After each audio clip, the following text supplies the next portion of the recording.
नमस्कार मित्रों, जय सिया राम। मित्रों, आप सभी का मेरे YouTube चैनल विराट ज्योतिष चिंतन में हार्दिक स्वागत है।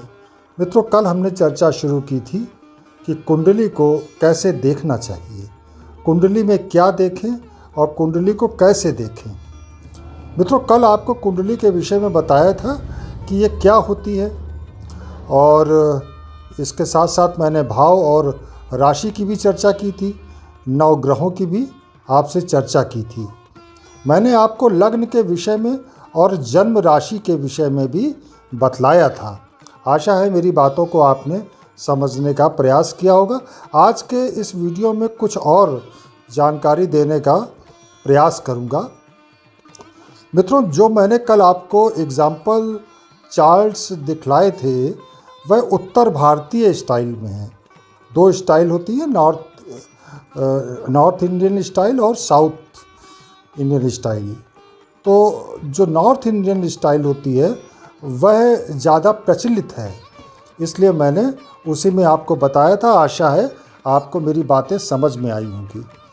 मित्रों, मैंने आपको बताया था कि जन्म कुंडली में पहले नंबर का जो हाउस होता है वह बहुत इम्पॉर्टेंट होता है और इसका स्वामी लग्नेश कहलाता है। कुंडली में लग्न और लग्नेश सबसे ज़्यादा इम्पॉर्टेंस रखते हैं।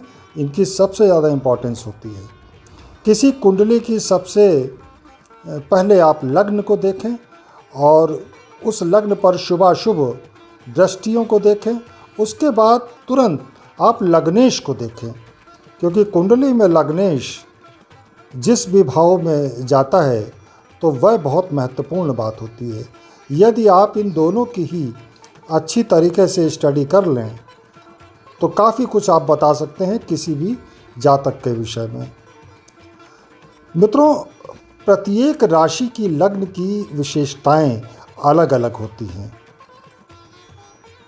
चूँकि 12 राशियां होती हैं, इसलिए 12 ही लग्न होती हैं। मेष राशि है तो लग्न में तो फिर मेष लग्न कहलाएगी, वृष राशि है तो फिर वृषभ लग्न कहलाएगी, मिथुन राशि है तो फिर मिथुन लग्न कहलाएगी। इसी तरह से अन्य लग्नों को आप समझ सकते हैं। लग्न यानी आपका शरीर, आपका चेहरा, स्वरूप, विशेषता, चलने फिरने का तरीका, आपकी आदतें, आपका स्वभाव, स्वास्थ्य आदि, ये सब कुछ आपका लग्न बता सकता है। लेकिन इसके लिए बहुत गहन अध्ययन की आवश्यकता होती है।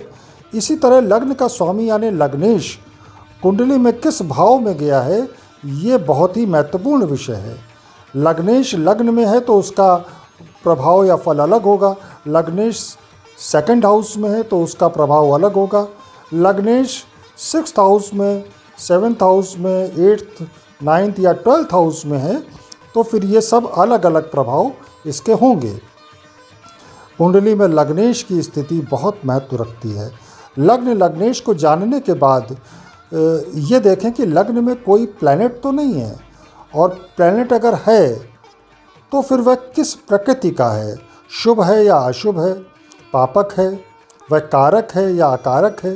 ये सारी बातें जाननी बहुत ज़रूरी होती हैं। अच्छा, एक बात को थोड़ा सा और मैं क्लियर कर दूं कि उत्तर भारत स्टाइल में चार्ट में भाव फिक्स होते हैं। जैसे प्रथम भाव जो है वह लग्न ही रहेगी, ये फिक्स है। फिर देखिए सेकंड हाउस, ये सब एंटी क्लॉक डायरेक्शन में होता है। ठीक है, आपको ऐसे ही देखना है एंटी क्लॉक डायरेक्शन में। तो फर्स्ट हाउस ये हमेशा लग्न ही रहेगी, फिर सेकंड हाउस, फिर थर्ड हाउस, फिर 4th house, 5th house, 6th, और इसी तरीके से सारे हाउसेस होते हैं, ये फिक्स होते हैं। तो यहाँ भाव फिक्स होते हैं, सिर्फ राशियाँ बदलती हैं। जैसे किसी के सेकंड हाउस में मान लें कि कन्या राशि यानी नंबर 6 है, जैसे यहाँ 2 पड़ा हुआ है वहाँ 6 होगा। तो हो सकता है कि किसी के हाउस नंबर 2 में नंबर 8 राशि हो, यानी वृश्चिक राशि। तो आशा है आपको मेरी बात समझ में आ गई होगी। साउथ इंडियन चार्ट में राशियां फिक्स होती हैं और भाव बदलते हैं। इसलिए आप इससे बिल्कुल भी भ्रमित ना हो जाएं।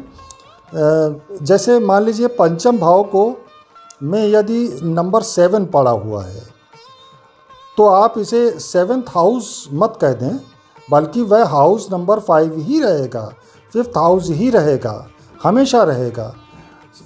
7 नंबर का मतलब है कि उस 5th हाउस में तुला राशि पड़ गई। हो सकता है उसमें नंबर 1 लिखा हो, तो इसका अर्थ ये नहीं कि वह फर्स्ट हाउस यानी लग्न हो गई। इसका मतलब यह है कि उसमें मेष राशि हो गई। इसी तरीके से अन्य हाउसेस को आप समझ सकते हैं। तो मित्रों, भावों में या हाउस में जो नंबर लिखे होते हैं उसका मतलब यह नहीं कि वह हाउस नंबर है, बल्कि वह ज़ोडिएक साइन है, अर्थात राशियां हैं। हाउसेस तो बिल्कुल फिक्स होते हैं, वह बदलते नहीं हैं।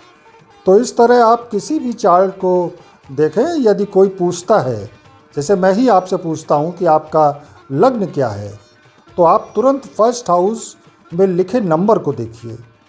यदि 1 लिखा हुआ है तो इसका मतलब मेष लग्न है, 2 लिखा हुआ है तो फिर वृषभ लग्न है, 3 लिखा हुआ है तो मिथुन लग्न है, 4 लिखा हुआ है तो कर्क लग्न है, 5 है तो फिर सिंह लग्न है, 6 लिखा है तो कन्या लग्न है, 7 लिखा है तो तुला लग्न है, 8 लिखा हुआ है तो वृश्चिक लग्न है, 9 अगर लिखा है तो फिर वह धनु लग्न है, 10 लिखा है तो मकर, 11 लिखा हुआ है तो कुंभ, और यदि 12 लिखा हुआ है 12, तो इसका मतलब वह मीन लग्न है।